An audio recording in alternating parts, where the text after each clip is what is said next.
Oh my God! Alert! Alert! Alert! Bombshell news: Eric Swalwell has dropped out of the presidential race. I'm so upset. I was so entertained by him on a deep, visceral level that I don't know how I will go on without the presence of Eric Swalwell in the presidential race.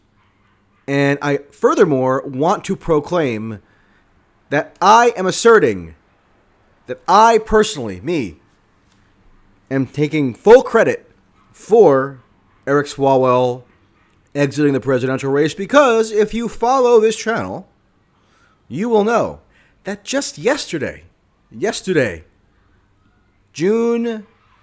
7th, I'm so frazzled and I'm so disoriented by Eric Swalwell's departure that I'm messing up my dates.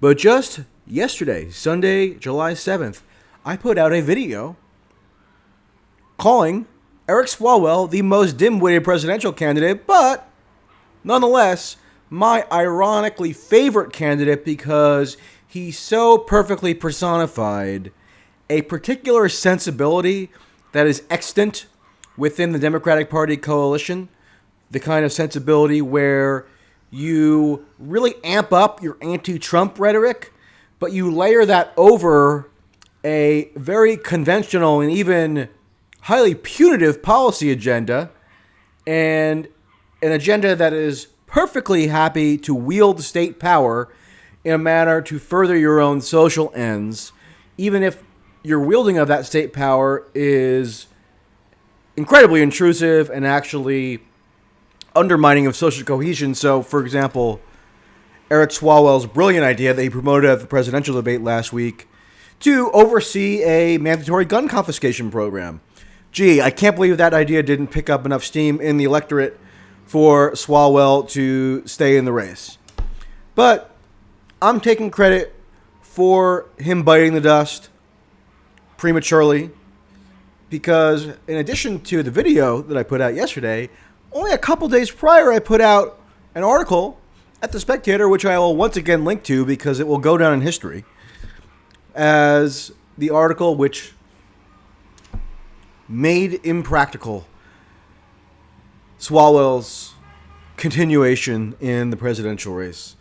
And our great esteemed republic is deprived of the leadership that Swalwell certainly would have brought to the table if he had remained in the race. And I'm reminded of Swalwell's presidential campaign slogan. It's like a mantra that I repeat to myself every morning to get my juices flowing and to really hone in on what I want to accomplish over the course of the day. It's be good, go big, be bold. I probably flub that.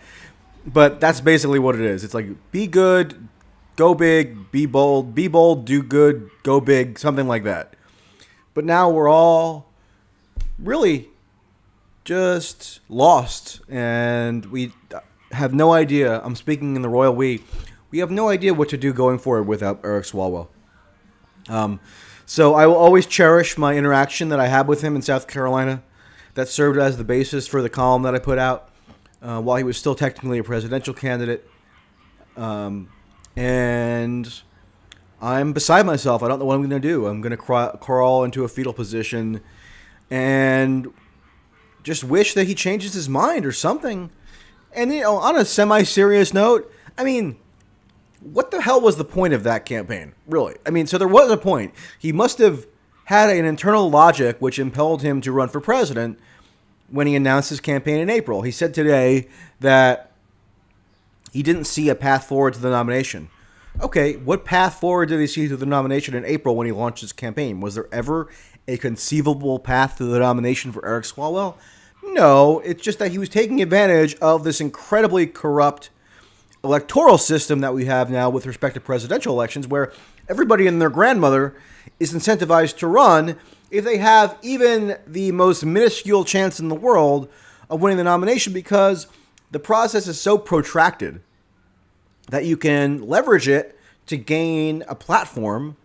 And that actually makes sense if you're a message candidate, or if you're a candidate who has some niche views and you actually want to have an influence on the overall national debate, Tulsi Gabbard will be an example of that. She obviously has views that are unique to her, in which she is fervently propounding. Whereas Eric Swalwell, I mean, what was unique about him? It was, if there was anything unique about him, it was that he was incredibly dim-witted.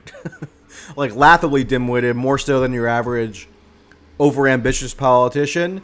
And, to be fair, I guess you could argue that he was a messaging candidate from the perspective of if he actually thought that a winning message would be to fuse incredibly overweening state power in the form of mandatory gun control, gun confiscations, which could literally provoke potentially an armed rebellion, and also being utterly obsessed with Russia to the point where he was accusing Trump of being a Russian agent, and he was making ridiculous statements about sealed indictments on the way in, waiting for Trump, which of course never materialized. But all's well that ends well. I mean, I'll throw in some concluding cliches here because I honestly don't know what to say. I'm at a loss for words.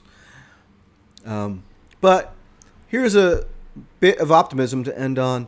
Another Californian appears to be entering the race tomorrow who will replace Swalwell. That will be Tom Steyer, the impeachment billionaire, whose ads you've probably seen on YouTube many times and elsewhere.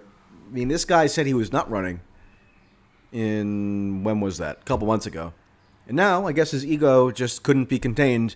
And so now we have somebody actually of a similar sensibility to Swalwell, who happens to be a billionaire, is going to be entering the race. So we're not going to be 100% deprived of the majesty and the intrigue and the sheer joy that Swalwell brought to this process. Tom Steyer will compensate to a degree, but nobody can ever truly replace Eric Swalwell, and for that, I am incredibly sad, and I just want to pay tribute to Eric for the last time.